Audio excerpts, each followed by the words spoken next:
So we work really hard to get the participants to get to know each other, to spend time together, to work in teams with different people. So parents can expect that their students will come home with friends from other countries, with more experience using English, not just in the classroom, but really on a daily basis, talking to us, but also talking to new friends and using it out in the community, because we also go and volunteer in the community at different programs that are giving back to the community. So that's one thing that makes our camp really different, just in format. Of course, what they're learning is also very different, because what we're teaching are things like leadership skills, teamwork, communication, empathy, cultural understanding. How do we work with people from different countries who have a different culture, who have a different way of communicating, or different expectations of what it means to be respectful, things like this. We're teaching all of these kind of skills, as well as things like public speaking skills. How do we speak in front of a group? How do we make a presentation? How do we be a leader in a group? How do we plan and make goals for ourselves, but also for our projects and our academic goals and our career goals?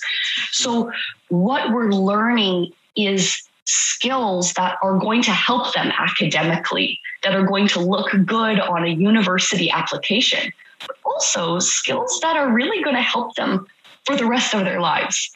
Yeah. I think one of the big things that, I like to tell parents, but also agents, is a lot of the staff who work at our program now, they were students who came to this program. And they are so passionate about the program because of what it gave them and how it changed their life, that they spend their summer working for us because they love the atmosphere. They want to contribute. So, for example, this summer in Canada, we have a past participant from way back in 2015 who is taking her vacation from her job at LinkedIn with a big multinational. She's taking vacation just to come and volunteer at the program, just because she's so passionate about giving other youth this opportunity. So the community is a little bit different, I think, than other camps, where the focus is on whether it be just traveling in a new country or just learning English. It's more about the whole experience and how we're going to become a better person after it. And also how, when we go back home, what we're going to do with what we learned. So that's kind of what makes our program quite different than the average camp, especially English-speaking camps. Yeah. So basically, the coaching is to facilitate the project. So especially the senior students, this would be ages 15 to 18, they will develop an individual project, an independent project. They will set the goals, they will set the outcomes, as well as think about why they're passionate about this, who they will ask for support. At the end of the program, they will present this project. And when they go back to their home country, they will do this project, put it into practice. However, what we were noticing the first few years is, when you're at camp, you're surrounded by the support and the encouragement. And sometimes it was hard for the students when they came back to their home countries to be motivated again, especially when they're really busy with school, of course. So basically, we offer this 6-month coaching. It is student-led. There is no program that they have to complete this every week, nothing like this. What we do is myself and the other senior facilitators, we make ourselves available by email all the time, and they can reach out to us, ask for opinions. For example, maybe someone might be making a presentation to their school, and they might want to send us the presentation slides so we can look through them, make sure that they're really good, and give them some feedback, maybe. We also offer Zoom sessions, so virtually like this, for 1 hour. We can talk about different ideas for their project, or give them feedback, give them encouragement if they're feeling like maybe, oh, I thought it would be easier and now there's a problem, we can help work through that. We also have the network of all the students who've attended the program together, and they're able to support each other as well, which is really nice. So the coaching is not a formal program, and not every student takes part in it. Some students are not interested, that's okay.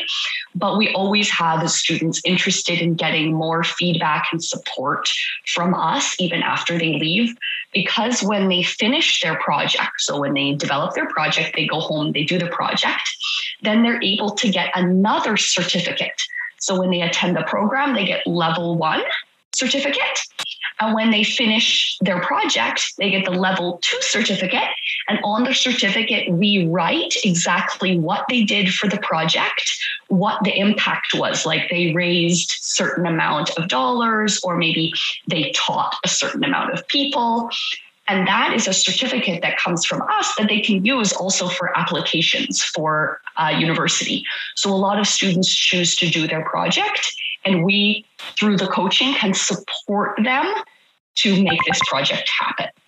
It's possible. So we don't offer, say, for example, one meeting a month for 6 months, but definitely it would be possible, say, if the program were to end maybe in the middle of July, we could set a meeting, say, already with those students. If you're saying that the students coming with your group would benefit from that, or the parents would appreciate it, we could already set, for example, a meeting for 2 months later or 3 months later to do that check-in. And then we can organize more if they need it. Yeah. But we could already pre-organize one check, because when the students come back, they don't usually do their project right away. 3 months later is a good time, and most students will choose a timeline.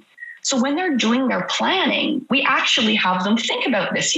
When you go home, is it going to be possible for you to make the time for this project right away? Or maybe it's better to plan to do the project in October when you have more time. Or maybe it's only possible in January because the weather is better and you want to have a program outside. They choose this timeline themselves. So based on that, we could organize a meeting with them in advance based on the timeline of their project, if this would be preferable. The schedule is of course subject to availability.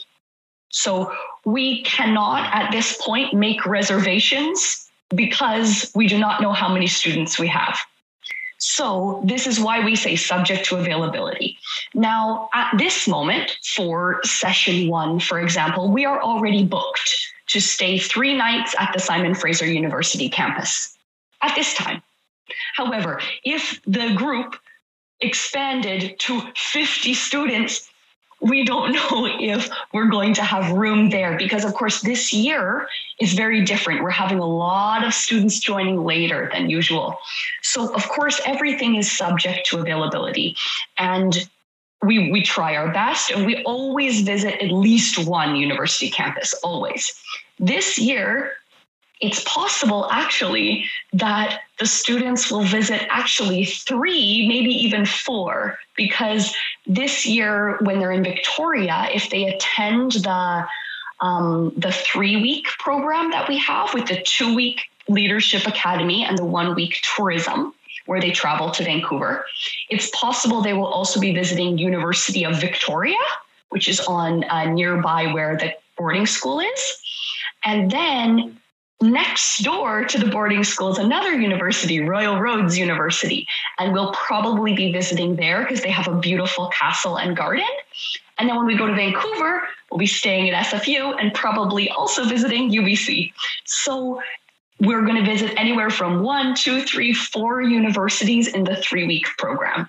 So parents can definitely expect that we'll be visiting at least 1 or 2 Canadian universities, but exactly which ones we can't know yet, because of course we need to have the numbers about the registrations and all of this to make those bookings. Exactly. There's no problem about any of that. And for example, in Canada, anyone can go and visit a university at any time. So we can, if, for example, we have too many students to stay on the campus, well, then maybe we'll go do a tour instead, where we'll walk around the campus and look and see what the buildings are like. For example, UBC, I don't know if you've ever visited Vancouver. Have you been to Vancouver? Yeah, if you visited UBC, you know there's all the beaches and the parks. And so there's so much to see even beyond the university. So it's really nice to go and visit these places. Same with me. I went to SFU. SFU is my university. And so it's on a beautiful mountain with hikes and views. So it's really nice to visit, even if we can't maybe stay there, we can still visit and see the nature and the buildings as well to get a sense. So we try, and we know for a lot of parents, this is a very important part of the program. So we always make sure we're visiting a few locations as well. Yeah. No, we are a little bit different in this way. We do not believe that if your English level is not as high, you are therefore not able to learn leadership. To us, we've had many students who've come and they've studied English for years at school, yeah? And most students, what we recommend is that the students who come to the program be able to understand English and be able to have a simple conversation. This is generally what we expect. And usually at the high school level, most students, especially in Asia, are able to meet that standard. So we don't worry too much. We do not separate the students based on English level. So you can expect that in a group working on a project together, you might have one English speaker, one native English speaker, and 2 or 3 international students with different levels of English. And the reason is we want them to learn in a real way. In the real world, we do not group based on English level. We group based on interests or passion or experience of different kinds. So, of course, we don't. It would be difficult for a student to come who is not able to communicate in English at all, of course. Yeah. So we usually say conversational English, a simple conversation, is more than enough in understanding English. If there is a worry, if a parent is concerned that their student would not meet or not be able to communicate, we can arrange a short interview where we talk to the student, not about English, but just about why they want to come to the program. And in that interview, I can kind of decide whether, yes, they're at the point or not, if that would make the parent more comfortable. But generally, we don't do this because we find it's not necessary. To us, the most important thing to learn leadership, that sometimes maybe you'll have to make a presentation in English and you're not so confident, but you try and everyone encourages you. So students don't need to worry that they have to be at an exact level or anything like that. If they can have a conversation and understand a bit, that's perfect. Exactly. Thanks so much, Peter. Bye, Molly.